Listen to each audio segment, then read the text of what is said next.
Let's be real. Financial literacy sounds like a massive ton of work to do before you can proclaim yourself a financially responsible person.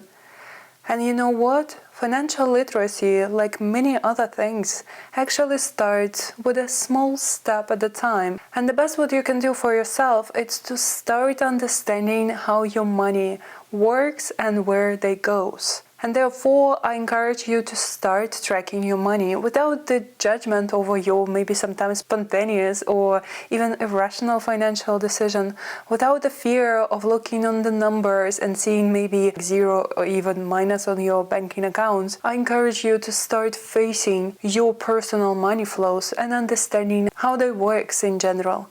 So that's why in this video, I want to share with you the main principle, how I actually keep an eye on my money flows, and my whole inner conversation about the money management started from inspiration that I got out of the random blog posts. Basically, the idea of tracking the money was about splitting them into different buckets. And the main thing that you actually have your essential living will always count your rent, your public transport, any utilities, any long-term membership, like even studio to gym studio. It always belongs to the essential expenses for me from 1 month to another.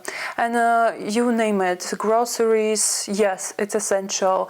Cleaning stuff for your apartment, yes, it's essential. You really need that. And what I suggest you to sit down and open your banking account and start literally going one by one from all the expenses that you've done over the previous months and start figuring out what exactly falls into this essential part. And usually the target for this bucket of your monthly expenses is around 45% of your total income. There are places where people spend 80% or even 90% of their essentials living. So that's why I would encourage you to not link to any specific numbers, at least right now when you are just starting to track your money flows from scratch, and just bring this routine into our life to have the spreadsheet where we can list all the essential expenses on the regular basis.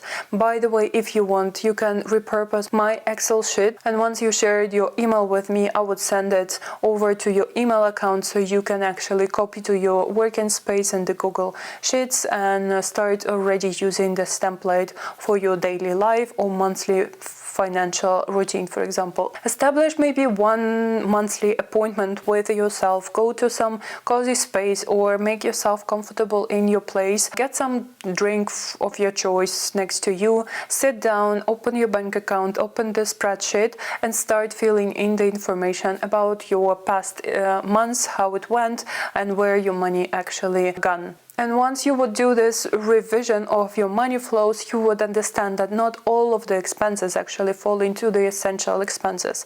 There are many of them that you need to categorize. And I suggest you to categorize that the following way as I do. And again, you can always keep it as extensive list, as small list, as you wish. You can always try different modifications and then figuring out what actually works the best for you. But the second part is usually fun for me, something that brings more joy into my life. So going to cinema, theaters, museums, some exhibitions, concerts, or having the lunch or coffee chat with my friends. It all belongs to the fun part of my life, and I do like to reserve some money for that.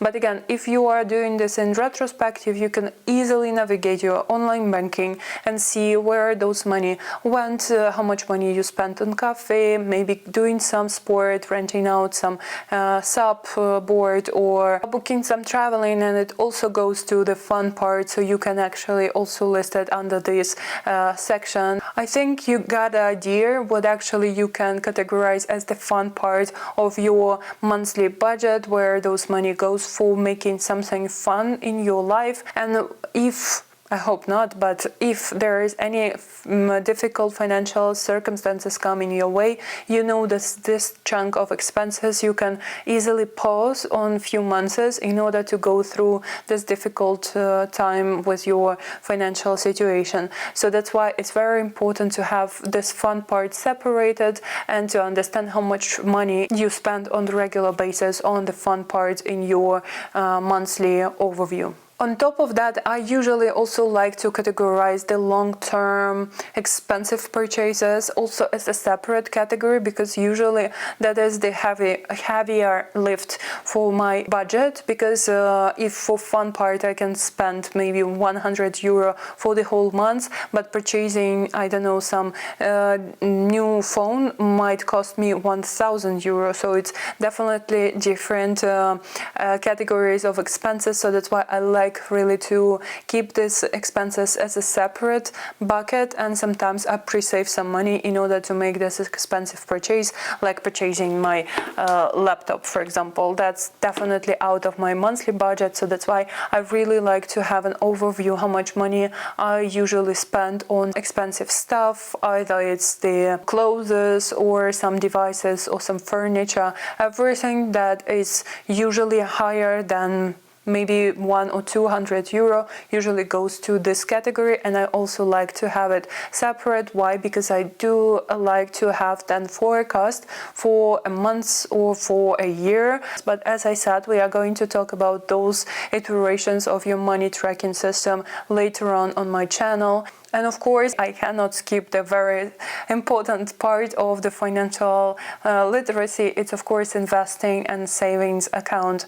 So I have also this part of my monthly budget as the separate category where I put some money. On the good months, I may put there even 50% of my income, monthly income. I always pay myself first, so I transfer money to my investment portfolio, to my savings portfolio. By the way, I shared with you how much money I spend on the regular basis living in Berlin, so if you're curious, feel free to watch. And another category that also seems to be very important in my life is the charity and the presents, because I realize that every single month I have some birthday or farewell or some other reasons to give some money or some contribute some money to any presents. So that's why I like to have the separate category, because in retrospective it helps me to understand how much money I actually need to reserve into single months. For example, I always allocate some money before Christmas and New Year's. I purchase all the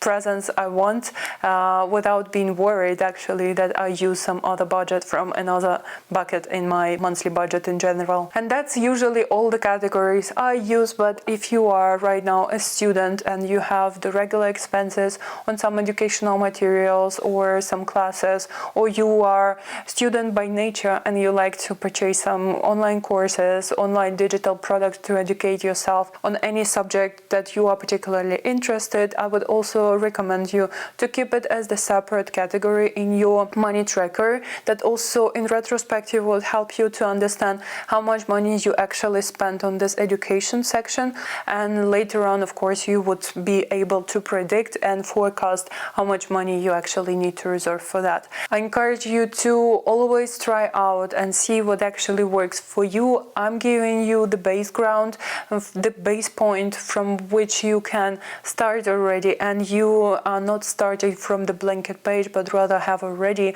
some roadmap that you can actually decide which way you are going to apply this knowledge to. As I said, we are going to talk about how to upgrade this money tracker routine into something more advanced. So that's why stay tuned, stay connected to me on this YouTube channel, and of course follow me on other social media. Let's see each other on my next episodes that are already available on my channel. Take care and see you. Bye bye.